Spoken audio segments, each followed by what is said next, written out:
വിപ്രിലിന്റെ ചാനലിലേക്ക് സ്വാഗതം. അതായത് ഭയം, ഭക്തി, ബഹുമാനം ഇന്ന് തിയേറ്ററുകളിലേക്ക് എത്തിയിരിക്കുകയാണ്. ധനഞ്ജയ് ശങ്കർ ആദ്യമായി സംവിധാനം ചെയ്ത സിനിമയ്ക്ക് തിരക്കഥ ഒരുക്കിയിരിക്കുന്നത് ഫഹീം സഫറും നൂറിൻ ഷെരീഫുമാണ്. ദിലീപ് കേന്ദ്ര കഥാപാത്രമായി എത്തിയ സിനിമയിൽ വിനീത് ശ്രീനിവാസനും ധ്യാൻ ശ്രീനിവാസനും ഉണ്ട്. മോഹൻലാലിന്റെ ക്യാമിയോവുമാണ് സിനിമയ്ക്ക് കൂടുതൽ ഫെയിം നൽകുന്നത്.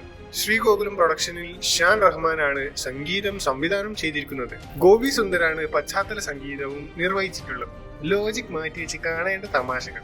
ട്രെയിലറിലൂടെ എന്താണോ അണിയറ പ്രവർത്തകർ പ്രേക്ഷകർക്ക് വാഗ്ദാനം നൽകിയത് അത് പൂർണ്ണമായും പാലിച്ചെന്ന് പറയാം. റെട്രോ സ്റ്റൈലിൽ പോർട്രേറ്റ് ചെയ്ത സിനിമയുടെ ഛായാഗ്രഹണം നിർവഹിച്ചിരിക്കുന്നത് അരുൺ മോഹനാണ്. അരുൺ മോഹന്റെ ഛായാഗ്രഹണവും ധനഞ്ജയ് ശങ്കറിന്റെ സംവിധാനവും സിനിമയുടെ ആദ്യം മുതൽ അവസാനം വരെ പിടിച്ചിരുത്തുന്നതാണ്. ഫസ്റ്റ് ഹാഫിൽ ദിലീപിനാൽ മുന്നോട്ട് പോകുന്ന സിനിമ സെക്കൻഡ് ഹാഫ് മോഹൻലാലിന്റെ എൻട്രിയോടെ സിനിമയുടെ ഗ്രാഫ് കുതിച്ചുയരുകയാണ്. കൂടാതെ ധ്യാനിന്റെയും വിനീതിന്റെയും പെർഫോമൻസ് ഒറ്റ വാക്കിൽ പറഞ്ഞാൽ ഒരു പക്കാ എന്റർടൈനറാണ്. എന്റെ ഓവറോൾ റേറ്റിംഗ് ആണ് 8 out of 10. ഇതേപോലത്തെ മൂവി റിവ്യൂസിനായി വിപ്രിലിന്റെ ചാനൽ സബ്സ്ക്രൈബ് ചെയ്യുക.